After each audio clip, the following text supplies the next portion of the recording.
President గారు ఇందాక మాట్లాడారు కదా, సర్పంచ్ గారు మాట్లాడారు ఇందాక వస్తానని అన్నారు.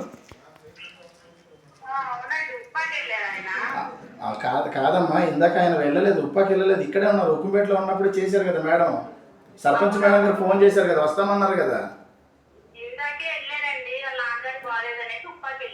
నాటకాలు ఎందుకమ్మా, ఇప్పుడు గ్రామ ప్రెసిడెంట్ ఫోన్ చేసిన తర్వాత ప్రెసిడెంట్ కూడా వాల్యూ లేకపోతే ఏటమ్మా, నాకు అర్థం కావట్లేదు. అది ప్రాబ్లంలో ఉన్నారు, కొన్ని ఏదో మాట్లాడదాం అనేసి అంటే మళ్ళీ ఆయన ఈ రకంగా చేయడం అనేది మంచి పద్ధతి కాదు కదా. ఒక గ్రామ ప్రెసిడెంట్ సర్పంచ్ మీతో కాదమ్మా, నేను ఆయనతో మాట్లాడాలనుకున్నాను. సర్పంచ్ గారు ఫోన్ చేశారు కదా. కాదమ్మా, సర్పంచ్ గారు చేశారా ఫోను? అమ్మ చేసిన తర్వాత ఏమన్నారు ఆయన? ఆయన వస్తానన్నారు కదా. ఊరికి రావడం కోసం కాదమ్మా, ఇప్పుడు గ్రామ ప్రెసిడెంట్ పిలిచిన తర్వాత రావాలి కదా. ఫోన్ చేసిన తర్వాత రాకుండా ఉండిపోవడం ఎవరైనా పీకలు ఫోన్ చేస్తారా? నాకు అర్థం కావట్లేదు. అది ఇష్యూ అయింది, దానికోసం మాట్లాడదామని కదా ఫోన్ చేసాం.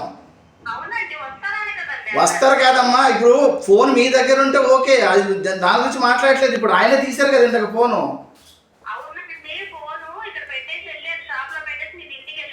సర్పంచ్ గారు ఇందాక చేసినప్పుడు ఆయనే కదా మాట్లాడారు. మరి మాట్లాడినప్పుడు రావాలి కదమ్మా. ఇదేంటిది నాకు అర్థం కావట్లేదు. దీని నాటకాలేంటి అంటే గ్రామ ప్రెసిడెంట్ చెప్పిన తర్వాత కూడా వాల్యూ లేదా? గ్రామ ప్రెసిడెంట్ మాట కూడా వాల్యూ లేదా ఇక్కడ? మరి సర్పంచ్ చెప్పిన తర్వాత రావాలి కదమ్మా. ఇప్పుడు వాళ్ళ నాన్నగారికి పాలేదు, ఆయనకి పాలేదు, ఎందుకు అలా నాటకాలు ఎందుకు?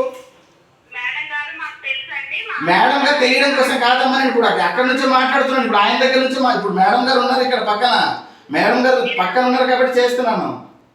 మేడం గారు చెప్పిన తర్వాత ఆయన వస్తానన్నారు కదా, 1 అవర్ అయిపోయింది ఇక్కడ వెయిట్ చేస్తాను, ఇప్పుడు దగ్గర రాలేదంటే ఏమనుకోవాలి? ఇప్పుడు ఆయన ప్రాబ్లం ఇప్పుడు ఓకే అమ్మా, మీరే ఫోన్ తీసి ఉంటే ఓకే. ఇప్పుడు మేడం ఫోన్ చేసినప్పుడు ఉమ్మడి ప్రెసిడెంట్ గారు మేడం గారు ఫోన్ చేసినప్పుడు మీరే కనుక తీసి ఉంటే ఓకే. ఆయన మాట్లాడారు కదా, ఇప్పుడు ఆయన మాట్లాడారు వస్తానన్నారు కదా, మరి వస్తానన్నప్పుడు రాకపోవడం ఏంటి? నాకు అర్థం కావట్లేదు.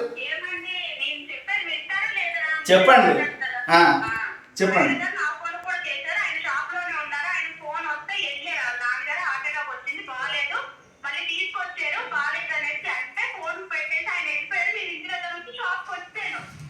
ఆప్తే కాదు మేడం, ఇప్పుడు దాకా బాగానే ఉన్నారు కదా మేడం గారు. ఇక్కడ పచ్చదర్శి రమ్మంటే నా బిడ్డకు వచ్చిందా?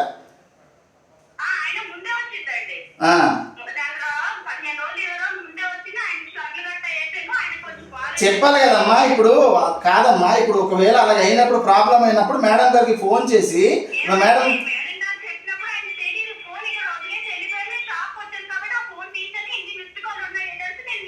వస్తున్నాను అని అన్నారు. వాళ్ళు వస్తున్నాను అని అన్నప్పుడు లేదు మేడం, లేదు లేదు లేదు. ఇప్పుడు అమ్మ ఒక మాట చెప్పేది వినండి. ఇది మాత్రం మంచి పద్ధతి కాదమ్మా. పిలిచిన తర్వాత రావడం అనేది సంస్కారం నేర్చుకోండి. మరి మేడం గారు ఇక్కడ వచ్చి మేము ఇక్కడ ఏమమ్మా ఇక్కడ పని లేకుండా వెయిట్ చేస్తామా ఇక్కడ? రమ్మనండి. ఆడుకుంటుంది అడిగి మామూలుగా ఉండదు అడిగి.